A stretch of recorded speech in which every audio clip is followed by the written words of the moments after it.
हाय दोस्तों, आपका स्वागत है हमारे YouTube चैनल पर। आज के वीडियो में हम लोग पढ़ने वाले हैं एवीएल ट्री। तो एवीएल ट्री क्या होता है? AVL tree is a height balance binary search tree. तो जो एवीएल ट्री है वो height balance binary search tree है। तो height balance binary search tree क्या होता है? सपोज अगर हमें एक बीएसटी दिया है, बाइनरी सर्च ट्री दिया है, तो उसके रूट नोड के लेफ्ट सब ट्री और उसके रूट नोड के राइट सब ट्री दोनों साइड अगर बैलेंस है तो उसे हम लोग बोलेंगे height balance binary search tree. ये चीज हम लोग आगे अच्छे से देखने वाले कि क्या होता है हाइट बैलेंस ट्री और क्यों एवीएल ट्री को हाइट बैलेंस ट्री कहते हैं। दूसरा पॉइंट है AVL tree every node satisfy two property.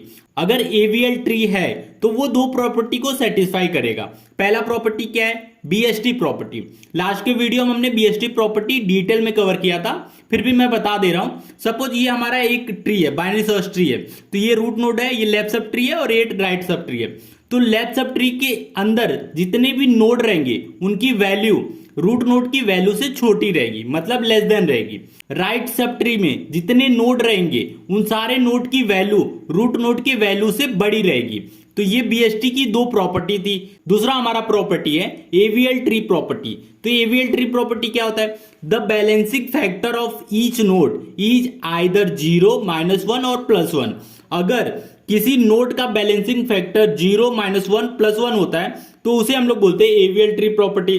तो ये बैलेंसिंग फैक्टर क्या होता है ये जान लेते हैं, क्योंकि एक के बाद एक आप स्टेप बढ़ेंगे तभी आपको समझेगा कि एवीएल ट्री क्या होता है। तो दो चीज तो कंफर्म है कि एवीएल ट्री होगा तो दो प्रॉपर्टी को सेटिस्फाई करेगा, एक हमारा बीएसटी प्रॉपर्टी, दूसरा हमारा एवीएल ट्री प्रॉपर्टी। तो सबसे पहले हम लोग देख लेते हैं बैलेंसिंग फैक्टर क्या होता है।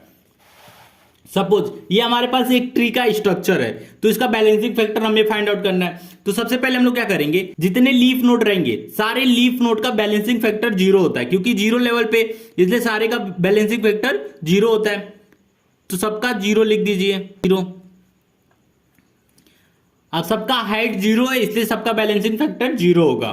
फिर हम लोग एक हाइट ऊपर जाते हैं। अभी इस नोड का मुझे बैलेंसिंग फैक्टर फाइंड आउट करना है। तो अब देखिए यहां से लेफ्ट साइड में एक नोड है, राइट साइड में 0 नोड है।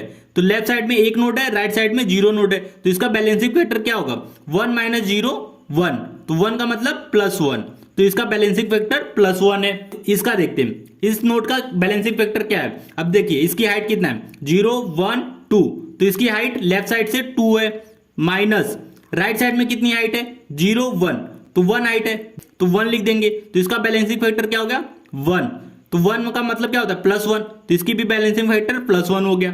अब हम लोग आगे बढ़ते हैं। अब हमें फाइंड आउट करना है इस नोड की बैलेंसिंग फैक्टर क्या है। इस नोड के लेफ्ट साइड में एक नोड है, तो मतलब इसकी बैलेंसिंग फैक्टर 1 होगी, मतलब हाइट 1 है। और इस नोड के राइट साइड में एक भी नोड नहीं है, तो उसकी हाइट क्या होगी? 0 होगी। तो 1 - 0, तो क्या आएगा? +1। तो मतलब इस नोड की बैलेंसिंग फैक्टर +1 है। अब आगे बढ़ते हैं, रूट नोड की बैलेंसिंग फैक्टर क्या है। अब देखिए 0 1 2 3, मतलब इसकी हाइट क्या होगा? राइट लेफ्ट साइड से अगर देखें तो इसकी हाइट क्या आ रहा है? 3 आ रहा है, तो 3 लिख देंगे। माइनस राइट साइड में कितना है? 0 1 2, तो 2 है, तो इसकी बैलेंसिंग फैक्टर क्या हो जाएगी? 3 - 2 1, मतलब +1 इसकी बैलेंसिंग फैक्टर है। आप समझ गए होंगे कि कैसे मैंने बैलेंसिंग फैक्टर फाइंड आउट किया। जो 0 लेवल पे हाइट 0 होगी जिसकी, वो तो सारे बैलेंसिंग फैक्टर 0 होंगे। फिर हम लोग जिस नोड बैलेंसिंग फैक्टर हमें फाइंड आउट करना है, उस नोड के लेफ्ट साइड में कितने नोड है, उस नोड के राइट साइड में कितने नोड है, उन दोनों का डिफरेंस कर देंगे, तो प्लस माइनस में जो भी आंसर आएगा वो हमारा बैलेंसिंग फैक्टर होगा। तो अब आप समझ गए होंगे बैलेंसिंग फैक्टर क्या होता है। अब देखिए the balancing factor of each node is either 0 -1 +1। समझ गए? इसका बैलेंसिंग फैक्टर 0 भी हो सकता है, +1 भी हो सकता है, -1 भी हो सकता है। यहां 0 +1 आया, -1 नहीं आया, तो -1 भी हो सकता है। तो उसे हम लोग बोलेंगे AVL tree property. Next point क्या है हमारा? Inserting of a key may cause balancing factor of a node other than -1 0 +1 so that to the balance the tree rotation are perform. Suppose अगर आप कोई की इंसर्ट कर रहे हो, नोड में कोई और की इंसर्ट कर रहे हो, तो की इंसर्ट करोगे तो जाहिर सी बात है, अगर कभी कभी बैलेंसिंग फैक्टर -1 0 +1 के अलावा कुछ और भी आ सकता है, जैसे कि 2 आ सकता है, -3 आ सकता है, कुछ भी आ सकता है। अगर ये आता है तो मतलब जो हमारा ट्री है वो अनबैलेंस है। अगर अनबैलेंस है तो उसका सॉल्यूशन क्या है? तो उसका सॉल्यूशन है रोटेशन। एवीएल ट्री को बैलेंस करते हैं, और बैलेंस करके हमें क्या फाइंड आउट करना रहता है? -1 0 +1। तो रोटेशन आर 4 टाइप। चार टाइप के रोटेशन होते हैं। पहला है L L R R. L L और आर आर होते हैं वो सिंगल रोटेशन, मतलब एक बार रोटेट होते हैं। एल आर आर एल मतलब left to right, right to left, ये जो रोटेशन है वो दो बार रोटेट होते हैं, इसलिए ये डबल रोटेशन है। तो ये चार टाइप के रोटेशन होते हैं। पहला हमारा रोटेशन है एल एल रोटेशन, मतलब एक बार रोटेट होगा वो भी लेफ्ट साइड में, इसलिए इसका नाम है एल एल रोटेशन। अगर एबीएल ट्री है तो पहला प्रॉपर्टी क्या है, बीएसटी होना चाहिए। तो बीएसटी क्या बोलता है, जो रूट नोड रहेगा उसके लेफ्ट साइड में सारी छोटी वैल्यू रहेगी, रूट नोड के राइट साइड में सारी बड़ी वैल्यू होगी। तो देखिए रूट नोड के राइट साइड में कोई वैल्यू है नहीं, लेफ्ट साइड में सारी छोटी होनी चाहिए। 20 से छोटी है क्या 10? हाँ है। 8 भी छोटा है? हाँ है। तो मतलब ये बीएसटी प्रॉपर्टी सेटिस्फाई कर रहा है। दूसरा प्रॉपर्टी एवीएल ट्री प्रॉपर्टी। तो हमारे ट्री की बैलेंसिंग फैक्टर क्या होना चाहिए, हर नोड की 0, -1, +1 होनी चाहिए। तो वो देख लेते हैं। अब देखिए ये हमारा हाइट 0 पे, तो इसका बैलेंसिंग फैक्टर क्या होगा, 0 होगा। ठीक है। अब ये हमारा हाइट 1 पे है, तो इसकी बैलेंसिंग फैक्टर क्या होगा, 1। लेफ्ट साइड में एक नोड है इसलिए 1, राइट साइड में एक 0 नोड है मतलब उसकी हाइट 0 होगी, तो 1 - 0, तो इसकी बैलेंसिंग फैक्टर +1 हो गई। ठीक है।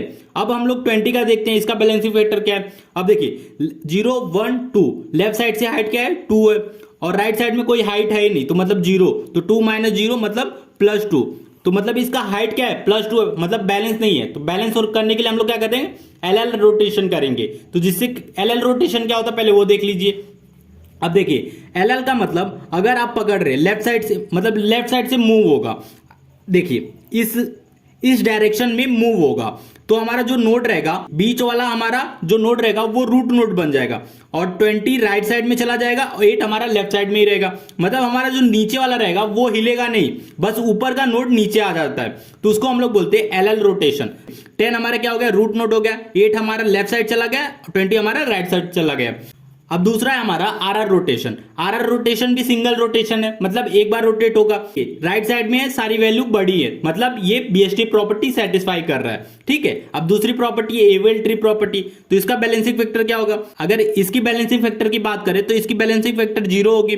अब इसकी कितनी होगी, अब इस साइड देखिए 0 है, तो मतलब 0 माइनस, अब इस साइड कितना है, 1 है, क्योंकि एक हाइट है तो 1, तो क्या होगा, -1 इसकी बैलेंसिंग फैक्टर हो गई। ठीक है, -1 इसकी बैलेंसिंग फैक्टर हो गई।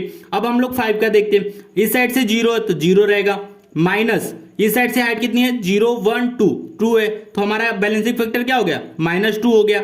तो हम लोग इसको बैलेंस कैसे करेंगे, आर आर रोटेशन से हम लोग इसको बैलेंस करेंगे। इसको हम लोग इस डायरेक्शन में हम लोग रोटेट करेंगे, राइट साइड से हम लोग उठाएंगे और लेफ्ट साइड में पटक देंगे, तो इसको हम लोग बोलते हैं आर आर रोटेशन। तो हमारा जो 5 रहेगा वो उसका लेफ्ट साइड में चला जाएगा और बाकी सारा चीज वैसे ही रहेगा। तो इसका एग्जांपल ये देखिए 9, 5, 14, 5 नीचे आ गया, तो ये हमारा रूट नोड बन गया, ये लेफ्ट सब ट्री, ये राइट सब ट्री, तो इसको बोलते हैं R R rotation. L L और आर आर दोनों सिंगल रोटेशन थे, मतलब बस एक बार रोटेट हो रहे थे। अब हम लोग जो पढ़ने वाले हैं एल आर और आर एल, ये तो क्या है, डबल रोटेशन, मतलब 2 बार रोटेट होते हैं। तो इसका एग्जांपल देख लेते हैं।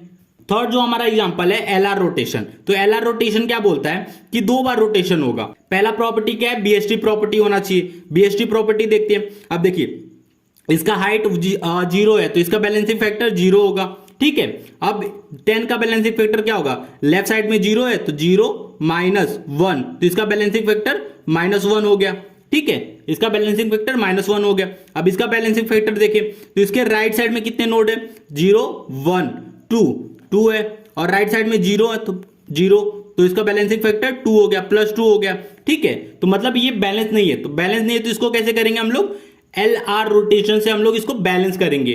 तो एल आर रोटेशन क्या कहता है, 2 बार रोटेट होगा, एक लेफ्ट साइड फिर एक राइट साइड। तो लेफ्ट साइड कैसे होगा, अब देखिए पहला हम लोग क्या करेंगे, 10 से रोटेट करेंगे, 10 से 50 को रोटेट करेंगे, तो ये इस डायरेक्शन में करेंगे। ठीक है, पहला रोटेशन एल मतलब लेफ्ट साइड होगा, तो लेफ्ट साइड में जब करेंगे तो हमारा जो 10 रहेगा वो रूट नोड बन जाएगा, और 50 हमारा क्या बन जाएगा, उसका राइट नोड बन जाएगा। ठीक है, तो अब देखिए एल रोटेशन किया तो क्या आया, 10, 20, 50।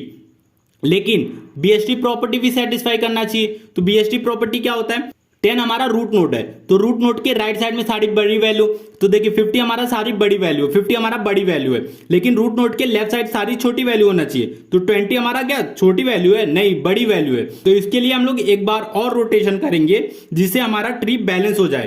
तो इसके लिए एल तो हो गया, अब आर कैसे करेंगे, तो आर में कैसा होता है, ये देखिए इस डायरेक्शन में फिर से हम लोग इसको रोटेट करेंगे, तो जिससे क्या हो जाएगा, जो 20 हमारा लीफ नोड बना था वो हमारा रूट नोड हो जाएगा और 10 नीचे आ जाएगा। तो ये देखिए 20, 10, 50, इसको हम लोग बोलते हैं LR रोटेशन। मतलब पहले लेफ्ट की साइड रोटेट होगा फिर राइट साइड। देखिए पहले लेफ्ट साइड हुआ फिर राइट साइड, तो इसलिए हम लोग इसको बोलते हैं LR रोटेशन। अब हमारा चौथा रोटेशन है RL रोटेशन। RL रोटेशन क्या कहता है, पहले राइट साइड रोटेट हो फिर लेफ्ट साइड। तो सबसे पहले हम लोग एवीएल ट्री देखते हैं। एवीएल ट्री की प्रॉपर्टी क्या है, पहले BST होना चाहिए। अब देखिए 40 के राइट साइड में जितनी नोड रहेंगी सारी बड़ी होनी चाहिए। 40, 80 बड़ी है, 60 ये भी बड़ी है, ठीक है। BST प्रॉपर्टी सेटिस्फाई कर रहा है। अब देखते हैं बैलेंसिंग फैक्टर, तो हाइट 0 पे तो इसकी बैलेंसिंग फैक्टर 0 हो जाएगी। हाँ ये देखिए इसकी बैलेंसिंग फैक्टर क्या होगी, इसके राइट साइड में एक नोड है, ठीक है, और इसके राइट साइड इसके लेफ्ट साइड में एक नोड है, इसलिए इसकी 1 माइनस 0, तो इसकी बैलेंसिंग फैक्टर क्या हो जाएगी, +1 हो जाएगी।